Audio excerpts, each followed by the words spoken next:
Washroom में अचानक बच्चे की नजर टॉयलेट में गिरे एक मिनी आदमी पर पड़ी और वो कोई और नहीं, खुद उसके पापा थे। बच्चा सांस रोककर उन्हें बाहर निकालता है और फिर मम्मी पापा दोनों को टूथब्रश से नहलाता है। फिर बाल सुखाने के लिए हेयर ड्रायर चालू किया, लेकिन तभी मम्मी फेस क्रीम में फिसल गई और चोट लग गई। बच्चे ने तुरंत अल्कोहल स्प्रे से उनकी चोट साफ की। पापा की दाढ़ी थोड़ी लंबी लग रही थी तो बच्चे ने रेजर उठाया और शेव करने लगा, लेकिन पापा इतने छोटे थे कि आधे बाल उड़ गए। अब पापा के सिर पर बना था मिनी मोहॉक और मम्मी को वो बहुत पसंद आया। रात को दोनों मम्मी पापा को स्नीकर में सुलाया गया। पापा को जूतों की खुशबू इतनी पसंद आई कि वो खुशी से कूद गए। सुबह होते ही बच्चे ने अपनी गुड़िया के कपड़े पहनाकर उन्हें तैयार किया और टमाटर सॉस के साथ नूडल्स परोसे। ब्रेकफास्ट करते वक्त मम्मी पापा ने बताया कि कल वो स्कूल फीस जमा करने गए थे। जैसे ही प्रिंसिपल के कमरे में घुसे, एक अजीब सी पेंटिंग में खुद को लड़ते हुए देखा और तभी एक औरत अचानक पेंटिंग से बाहर निकली और बोली, अब मैं नई प्रिंसिपल हूँ। लेकिन मम्मी पापा को उस पर जरा भी भरोसा नहीं हुआ। तभी उस औरत के चेहरे पर एक डरावनी मुस्कान आ गई और सामने रखे बर्तन में एक जादुई बॉल तेजी से घूमने लगी। आग की एक चमक उठी और अगले ही पल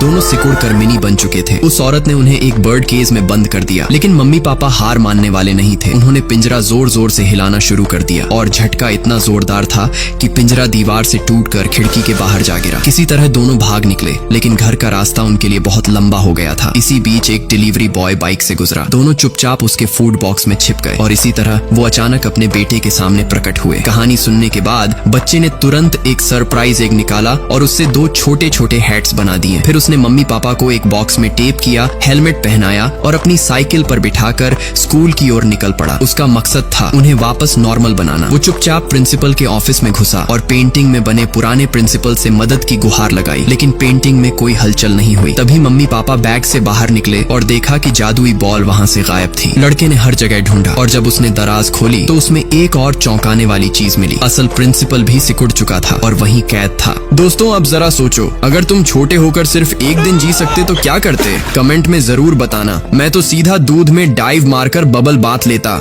एक राजा ने अपनी बेटी के जन्म पर उसे 3 सुनहरी चूड़ियां उपहार में दी, लेकिन जैसे ही वो राजकुमारी की कलाई में डली, धंसती चली गईं। धातु ने उसकी त्वचा को चीर दिया और धीरे धीरे उसकी आंखें खून से भर गईं। उसकी दुनिया धुंधली होने लगी और फिर वह अंधकार में डूब गई। राजा घबरा गया। दरबार में ज्योतिषाचार्य को बुलाया गया। उन्होंने बताया, ये चूड़ियां श्रापित हैं और इनसे तभी मुक्ति मिलेगी जब कोई युवक 3 रहस्यमयी पहेलियों का जवाब देगा, वरना हर साल चूड़ियां कसती जाएंगी और 18 की उम्र तक वो लड़की दर्द में पागल हो जाएगी। साल बीतते गए। राजकुमारी बड़ी होती गई, मगर अब वो चूड़ियां उसकी हड्डियों तक उतर चुकी थीं। दर्द ने उसमें अद्भुत शक्तियां भर दी, असाधारण बल, तेज गति और अजीब सी दृष्टि, लेकिन उसके होश पर पागलपन का साया चढ़ चुका था। राजा ने घोषणा की, जो युवक तीनों पहेलियां हल करेगा वही उसका वर बनेगा। कई युवकों ने कोशिश की, मगर सब असफल रहे और जो हारा उसे दंड मिला। इसी बीच एक अनजाना लड़का आया। नाम था आरव। वो मालोगढ़ से था, वही नगर जिसे राजा ने युद्ध में मिटा दिया था। आरव अपने अतीत को भूल चुका था, मगर जब उसने चूड़ियों को छुआ, सब कुछ याद आ गया। वो उसी नगर का युवराज था और ये चूड़ियां उसकी माँ की थी, जो युद्ध के समय श्रापित हो गई थी। आरव ने चुनौती स्वीकार की। पहली पहेली का जवाब समय पर नहीं दे पाया, उसे पकड़ लिया गया। तभी उसे माँ की कही एक बात याद आई, जब तक जीवन है आशा है। आरव चिल्लाया, आशा, और पहली चूड़ी टूट गई। दूसरी पहेली का उत्तर था रक्त, और जैसे ही आरव ने जवाब दिया, दूसरी चूड़ी भी गिर गई। अब तीसरी और आखिरी पहेली बाकी थी। आरव उत्तर देने ही वाला था, तभी राजकुमारी पीड़ा और क्रोध से भरी तलवार से उसे घायल कर देती है। जमीन पर गिरते हुए आरव कहता है, तुम्हारा नाम ही उत्तर है। राजकुमारी के आंसू उसके घाव पर गिरते हैं और तभी विद्रोह होता है। राजा का सेनापति चूड़ियों के टूटे टुकड़ों से शक्ति हासिल कर लेता है और महल पर हमला करता है। राजकुमारी अब जहरीले रक्त में तलवार डुबोती है और सेनापति को खत्म कर देती है। तीनों चूड़ियां चटक कर टूट जाती हैं और बरसों बाद उसे शांति मिलती है। दोस्तों, अगर आपके हाथ में भी ऐसी चमकती हुई सुनहरी चूड़ियां आ जाती तो बताओ, क्या तुम उन्हें खुशी खुशी पहनते या डरकर उतार देते? कमेंट में जरूर बताना।